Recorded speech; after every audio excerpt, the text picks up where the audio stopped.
मैं अक्सर इस मदरसे में आता रहता हूँ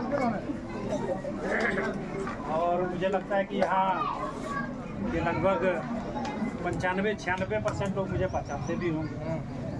पिछले दिनों जब मदरसे का काम शुरू हो रहा था मैं उस दिन भी आया। आपका घर का बेटा हूँ, चंगाई जी का बगल का हूँ।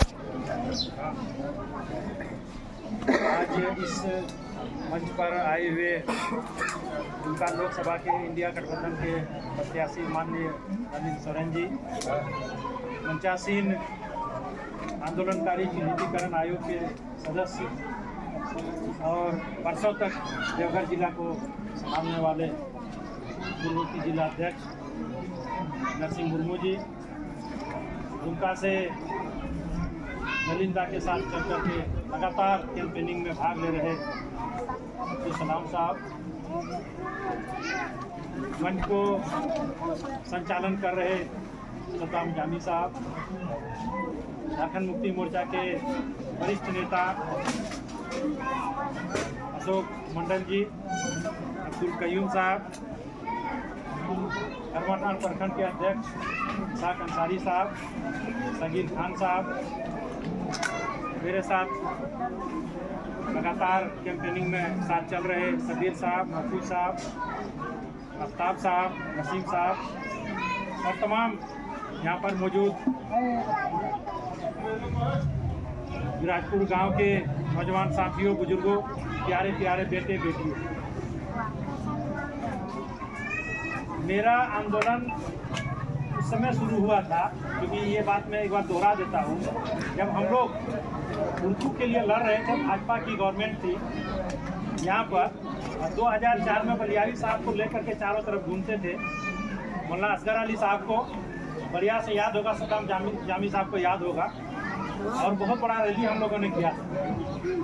और उसी एक बार मैं वहाँ कह रहा था कि हमारे जुबान को मिटाने की कोशिश हो रही है, हमारे पहचान को मिटाने की कोशिश हो रही है, और ये चुनाव कोई साधारण चुनाव नहीं, संविधान बचाने का चुनाव और हमारा मान सम्मान और अधिकार कैसे बचे उस चीज़ का चुनाव।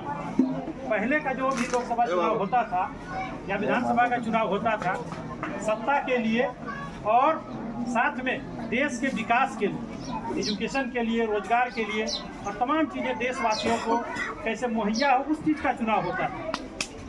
इस बार का जो नारा है उन लोगों को आप देख लीजिए, जो विपक्षी दल हैं, जो भाजपा के लोग हैं, इस बार ना कोई विकास का नारा है, ना ही हमारे लिए कोई एजुकेशन का बात है, ना ही रोजगार का बात है, क्योंकि ये तमाम चीज़ें उन लोग फेल कर चुका है। 2 करोड़ रोजगार देने की बात थी, फेल हो चुका। 15 लाख का इंतजार हम लोग 10 साल से कर रहे हैं, फेल हो चुका। कहीं कुछ नहीं। अब ये क्या करेंगे? अब ये लोगों को बरगलाएंगे, जाति के नाम पर धोखा देंगे, अल्पसंख्यकों पर, दलितों पर और आदिवासियों पर। जब से ये गवर्नमेंट आई है लगातार जुल्म के पहाड़ तोड़ रहे हैं। इन तमाम चीज़ों से बचने का हमारे पास कोई तोप का रास्ता नहीं अपनाना है, कोई बंदूक का रास्ता नहीं अपनाना है। हम लोगों को ईवीएम का रास्ता अपनाना है, ब्लैक का रास्ता अपनाना है। और वो समय हमारे संविधान दिया है हमें कि 5 साल में जो जुल्मी गवर्नमेंट है, जो तानाशाह गवर्नमेंट है, उसको बदल देंगे। ये समय आ चुका है। हम तमाम लोगों को, क्योंकि लास्ट चरण में चुनाव है 1 जून को, और इतना बेहतरीन प्रत्याशी हम लोगों को मिला है। नलिन बाबू इतना बेहतरीन प्रत्याशी हैं। अभी मौलाना बता रहे थे कि उनका घर से इनका ताल्लुक रहा, 35 साल नॉट आउट विधायक रह चुके हैं। और हम लोग दिल से चाहते हैं कि ये नॉट आउट का सिलसिला इस बार भी इनका जारी रहे। आप लोग तैयार हैं जिताने के लिए? बस यही सब कहने के लिए आप सबों के बीच में आए हैं। प्रचंड वोट दे करके इनको हम लोग दिल्ली लोकसभा में पहुंचाएंगे इंशाअल्लाह ताला। इन्हीं चंद शब्दों के बाद अपनी बातों को समाप्त करता हूं। जय हिंद, जय भारत।